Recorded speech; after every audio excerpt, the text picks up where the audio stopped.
Oke, selamat siang teman-teman semua. Selamat siang, Kakak. Bagaimana kabar kalian hari ini? Baik. Baik, Kak.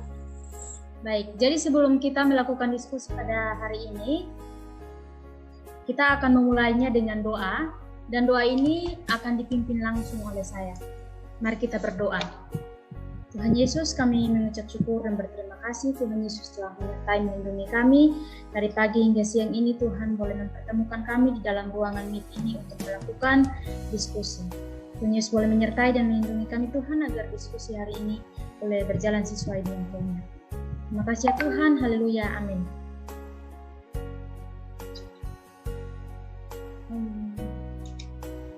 Baik. Jadi saya sebelum kita memulai diskusi pada hari ini, saya akan memperkenalkan diri terlebih dahulu. Perkenalkan, nama saya Alda Riswani Puaraja. Saya di sini sebagai moderator yang akan memimpin jalannya diskusi kita pada hari ini. Jadi topik yang akan kita bahas dalam diskusi hari ini tentang prosedur pengajaran membaca dengan PPB. PPB atau prabaca, pengenalan kata, pemahaman dan membaca fungsional. Oleh karena itu saya memberikan kesempatan untuk rekan saya, kepada Melinda Victoria Hinuk, saya persilakan.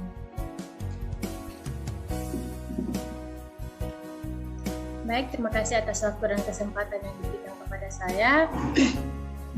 Di sini saya akan membawa materi yang pertama mengenai prosedur pengajaran membaca dengan PPB, yaitu prabaca, pengenalan kata, pemahaman, dan membaca fungsional.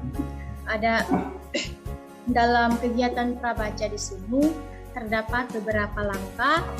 Yang pertama, sambil menulis kalimat atau kata, tunjukkan kepada murid bahwa kita membuat gerakan dari kiri ke kanan.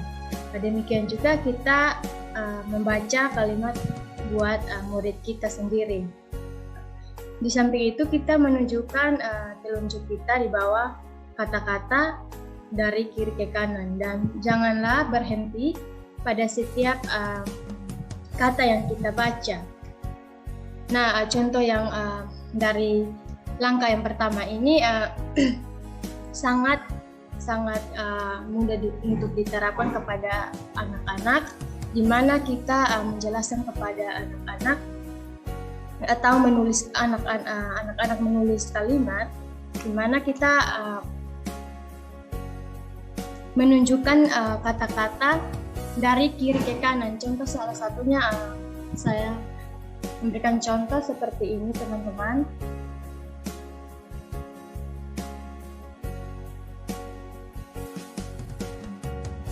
Contohnya kalimat berbagai pekerjaan. Di sini saya memberikan contoh membaca kepada peserta didik dari kiri ke kanan sambil menunjukkan kalimat telunjuk saya di bawah kalimat. Contohnya begini. Berbagai pekerjaan. Nah, di situ anak-anak bisa paham dengan apa yang kita jelaskan dengan kalimat yang ada. Oke, yang kedua, buatlah duplikat kata-kata atau kalimat, kemudian suruhlah anak menjodoh-jodohkan. Contoh yang kita berikan kepada anak-anak yaitu kata atau kalimat, yaitu kayak orang dan barang. Itu kita menjodohkan kata orang dan barang tersebut. Yang kedua, suruhlah anak-anak mencari kata-kata yang bersajak dengan kata-kata yang ada dalam wacana. Jika anak-anak mendapat kesulitan untuk melakukannya, kita sebagai guru, kita bisa menyediakan kata-kata pilihan dan menyuruh anak-anak memilih kata-kata yang bersajak. Nah, contohnya dalam sebuah anak, kita sudah menyiapkan kata-kata bersajak di dalamnya. Kemudian kita memberikan anak-anak untuk mencari kata-kata yang bersajak. Di situ anak-anak bisa dengan mudahnya mendapat kata-kata yang bersajak, melingkari huruf-huruf tertentu, misalnya huruf-huruf yang sama dalam namanya. Tentunya kita sebagai calon guru dalam kegiatan kita di sekolah atau observasi mengajar kita di sekolah, contohnya kelas 1, di mana kita memberikan huruf, menuliskan huruf dari atau kata itu kita meminta anak, contohnya contoh namanya seperti Siba, untuk melingkar huruf yang ada pada huruf dari situ. Anak dengan mudah mencari huruf-huruf yang berkaitan atau yang ada pada namanya tersebut. Yang kelima, ucapkan dengan bunyi yang sama dan sebuah kata yang berbeda. Kata-kata itu harus diambil pemahaman dari membaca fungsional. Kemudian kita menanyakan murid tersebut apakah kata itu berbeda atau tidak.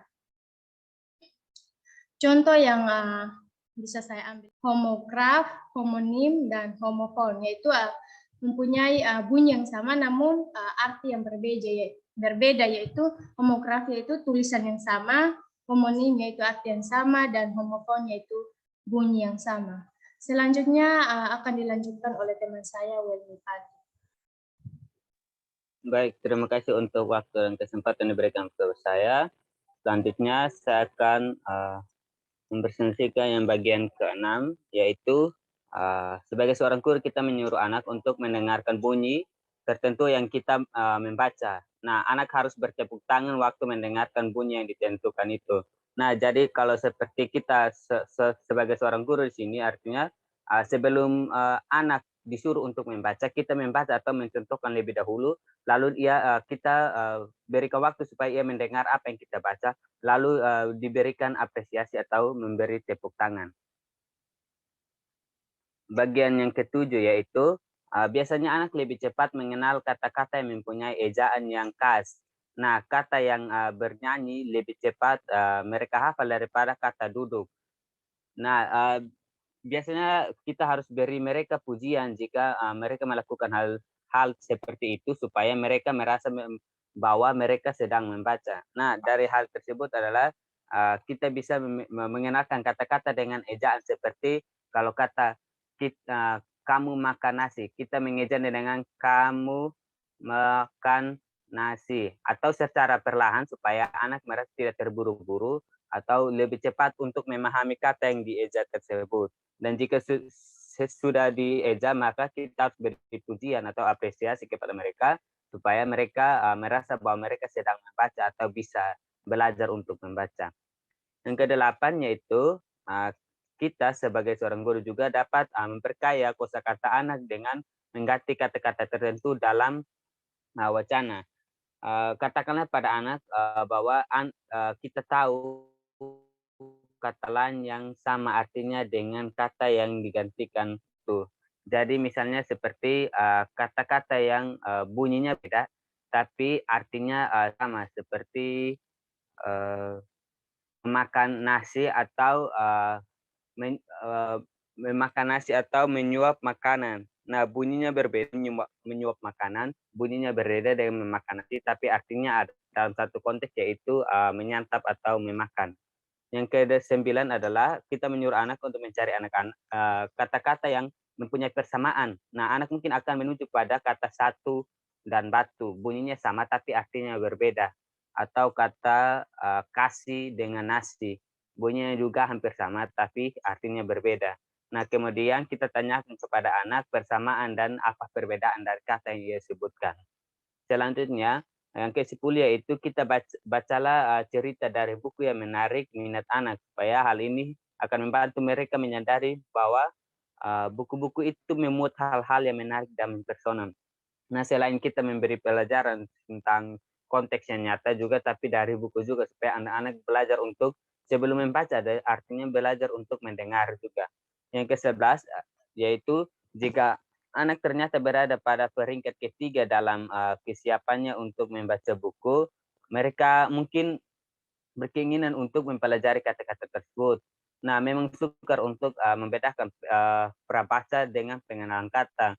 Jadi jika anak-anak tertarik untuk membaca sebuah perkataan, kita ajarilah mereka supaya kata tersebut dengan jalan membantu mereka untuk memperhatikan huruf-huruf yang digunakan dalam penulisan kata-kata tersebut dan tunjukkan pula pada pengucapan yang baik seperti yang biasa dijual yaitu kata-kata babi, bu, bebo, caci, cu, ceco. Nah, dari hal tersebut mereka juga yang paling membedakan di sini adalah ciri khas dari bunyi-bunyi tersebut. Jadi seperti kata ini Ibu Budi, ini Bapak Budi, ini Kakak Budi. Nah, dari bunyi-bunyi khas tersebut mungkin mereka belajar untuk mendengarkan apa yang kita bisa berikan kepada mereka. Sekian dari saya kembalikan kepada pemateri selanjutnya. Upaya untuk mengajar anak membaca menggunakan wacana PPB, kita harus membuat wacana itu menjadi sesuatu kalimat yang pendek-pendek. Bahkan boleh satu kata saja. Karena apa? Karena anak-anak belum bisa membaca suatu wacana. Sehingga peran kita sebagai guru harus menjadi suatu yang utama. Jadi kita yang menjelaskan kepada anak-anak dan kita juga yang membaca wacana tersebut kepada anak-anak. Nah, ada cara yang dapat kita gunakan untuk membantu perkembangan anak dalam membaca. Yang pertama adalah kita membuat hal ini sebenarnya tidaklah sulit dengan cara kita mengambil beberapa potongan kertas dan juga kita menggunting menjadi bentuk persegi yang cukup seperti kartu dan kita menuliskan kata yang kita ingin untuk anak tahu arti dan juga kalimat kata tersebut.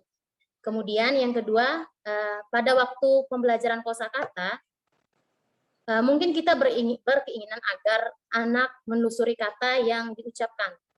Sehingga ketika kita mengucapkan kata duduk, bagaimana caranya duduk? Nah, kita membantu anak untuk menelusuri kata dan mencari tahu arti dari kata tersebut. Kemudian yang ketiga, kartu-kartu yang sudah kita buat tadi bersama dengan anak bisa digunakan untuk menyusun kata menjadi suatu kalimat. Karena kartu yang tadi telah kita buat menjadi bank kata, maka kita dapat meminta siswa untuk menyusun kata-kata dari beberapa kata menjadi satu kalimat yang utuh. Contohnya seperti ada 3 kartu dengan tulisan saya, pasar, dan pergi. Kemudian kita meminta siswa untuk menyusun kata tersebut menjadi suatu kalimat yang baku. Kemudian yang keempat, kita menyuruh anak untuk mencari kata-kata yang ada di dalam kartunya. Dimulai dengan huruf depannya. Contohnya seperti kita menyuruh anak-anak untuk mencari kata yang terletak di dalam kartu, yang dituliskan di dalam kartu, dengan huruf depannya K. Kemudian anak-anak mulai mencari, oh iya ini huruf K. Kemudian kita meminta mereka untuk membacakan apa kalimat, apa kata yang ada di dalam kartu yang anak pegang. Diawali huruf K. Jika memang ia memegang kartu dengan kata kakak, maka anak akan mengeja kata tersebut dengan kita meminta agar tidak menyebutkan satu persatu huruf dari kata tersebut, melainkan mengucapkan kata tersebut dengan ejaan yang baik. Kemudian yang kelima, setelah anak mengenal banyak kata yang merupakan dasar, kita mungkin mempunyai keinginan untuk memperkaya mereka dengan kata-kata lisan. Murid boleh melingkari kata-kata yang sudah mereka kenal. Jadi dari bank kata yang kita bentuk dalam kartu tadi, Jika siswa sudah mampu membaca kalimat tersebut tanpa ejaan lagi, maka kita meminta siswa untuk mencentang atau melingkari kata tersebut.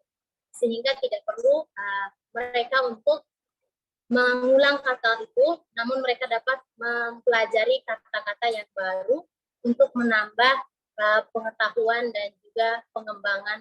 Yaitu membimbing anak untuk mengenal kata-kata yang berimbuhan. Artinya kita sebagai seorang guru, kita harus memberikan mereka pelajaran yang lebih lanjut lagi. Kita memberikan berimbuhan awalan itu seperti ber, me, dan di. Dan akhiran itu seperti kan, i, dan wan. Nah, kata berimbuhan awalan itu yang saya kasih contoh itu seperti ber, yaitu berbicara. Dan akhiran i, yaitu hormati. Yang awalnya anak tidak mengenal, hanya berbicara saja, dengan kita menambahkan imbuhan lagi di awalan ber, mereka akan mengetahui. Jadi mereka akan bisa melanjutkannya lagi dengan berbicara. Dan akhiran seperti hanya hormat, biasa bilang hormat saja, mereka bisa tambahkan i di akhiran, yaitu hormati. Yang berikut, yang ketujuh itu, bimbing anak untuk menemukan suku-suku kata yang berakhiran dengan vokal atau konsonan. Nah, di sini kita bisa memberikan bunyi vokal-vokal pada setiap suku kata, baik itu tertutup dan suku kata yang terbuka. Misalnya berakhiran dengan vokal yaitu seperti i pada ti, dan berakhiran pada konsonan yaitu pada ti. Nah, dari situ anak-anak bisa dapat membedakan huruf konsonan dan vokal yang ada. Yang kedelapan yaitu kita sebagai seorang guru, kita pasti bisa memberikan dikte kepada anak-anak. Nah, waktu kita memberikan kalimat dikte kepada anak-anak, kita harus tunjukkan kepada mereka tempat-tempat meletakkan tanda baca, agar mereka itu bisa mengerti dan bisa membedakan arti dan intonasi yang disebabkan oleh tanda baca tersebut. Ini saya akan menjelaskan tentang langkah-langkah pemahaman. Artinya kita sebagai calon seorang guru, kita sebagai pendidik, kita memberikan pemahaman kepada anak di dalam membaca. Di dalam pemahaman membaca itu terdapat beberapa langkah-langkah. Yang pertama yaitu jika wacana yang diimlakan oleh anak-anak itu terdiri atas 2 kalimat atau lebih, kita menyuruh anak-anak untuk memberi sebuah judul. Nah, imlakan di sini yaitu sesuatu yang dikatakan atau dinyatakan supaya ditulis oleh orang lain. Kemudian anak-anak sudah menyatakan,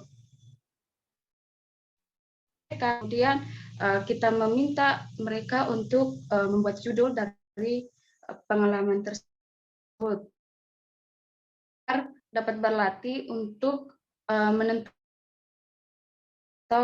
pokok dari pengalaman yang sudah mereka sampaikan. Kemudian yang kedua yaitu waktu mengimlakan pengalamannya, kita menjelaskan kepada mereka sebab kejadian yang satu harus direkam terlebih dahulu. Artinya di sini bahwa pentingnya masalah urutan kejadian dari pengalaman mereka itu agar mencapai suatu urutan yang jelas. Dengan demikian, anak akan menyadari pentingnya tentang persamaan-persamaan kata yang mereka peroleh. Yang ketiga yaitu kita sebagai pendidik juga kita menyuruh anak-anak mengklasifikasikan kata-kata atas kelompok warna, binatang, benda, perbuatan, dan sebagainya. Artinya di sini anak-anak mengklasifikasikan atau mereka mengelompokkan kata-kata berdasarkan dari warna, binatang, benda, perbuatan, dan sebagainya agar mereka lebih mengerti. Kemudian yang keempat yaitu kita sebagai pendidik, kita menolong anak agar mereka menyadari pentingnya rincian dalam wacana dengan menyuruh anak mencoroti kata-kata sifat dan keterangan. Artinya mereka menandai kata-kata apa saja yang termasuk sifat maupun keterangan. Artinya mereka dapat membedakan suatu kata-kata. Di sini artinya mereka sedang membuat bayangan visual. Artinya semakin banyak rincian yang dikenal oleh peserta didik, mereka semakin